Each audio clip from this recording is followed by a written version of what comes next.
महाप्रेम रसप्रदाय चैतन्य चंद्राय नमो नमः।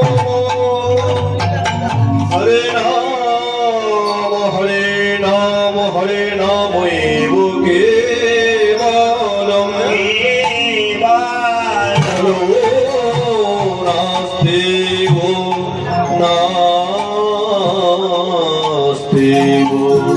नास्ति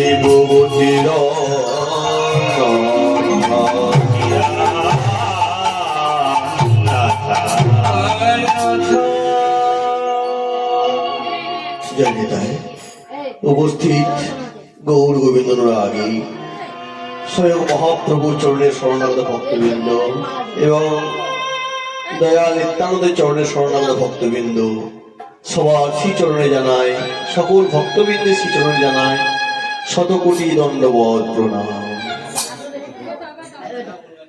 हरे नाम केवलम कलौ नस्तेव गतिरन्यथा।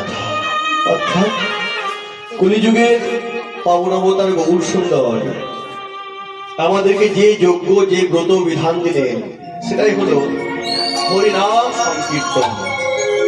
আর হরিনাম সংকীর্তন শুধুমাত্র নিজের মঙ্গলের জন্য নয়, হরিনাম সংকীর্তনের এমন ক্ষমতা যে ত্রিভুবনকে পবিত্র করে দেয় এই হরিনাম সংকীর্তন। সত্য যুগে দিলেন না, তেলা যুগে দিলেন না, দাপর যুগেও দিলেন না, দিলেন কোন যুগে? কলিযুগে।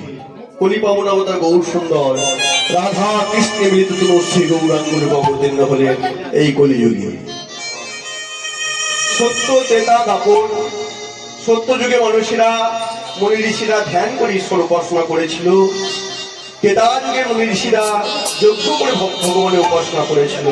কিন্তু এখনো যজ্ঞ হয়। সরস্বতী পূজায়, লক্ষ্মী পূজায়, দুর্গা পূজায় আমরা দেখতে পাই যে মায়ের সামনে, মা দুর্গার সামনে যজ্ঞ হচ্ছে। কিন্তু সেই যজ্ঞটা কতক্ষণের? যতক্ষণ ঘি ততক্ষণ যজ্ঞ, যতক্ষণ ঘি ততক্ষণ যজ্ঞ, ঘিও শেষ, এদিকে যজ্ঞও শেষ হয়ে যায়। কিন্তু মহাপ্রভুর অর্থাৎ দাপর তেতা যুগে মানুষেরা মুনি ঋষিরা যে যজ্ঞ করতো সেটা 6 মাস অনাহারে থেকে যজ্ঞ করতে হতো। 6 মাস অনাহারে থেকে ভগবানের উপাসনার মাধ্যমটাই ছিল যজ্ঞ করা। আর সত্যযুগের ভগবানকে পেতে গেলে সত্যযুগের ভগবান পাওয়ার উপাসনা ছিল ধ্যান করা। আর তারপরে পরিচর্যা মানে হচ্ছে সেবা করা। ঈশ্বরকে সেবা করবো কেমন করে?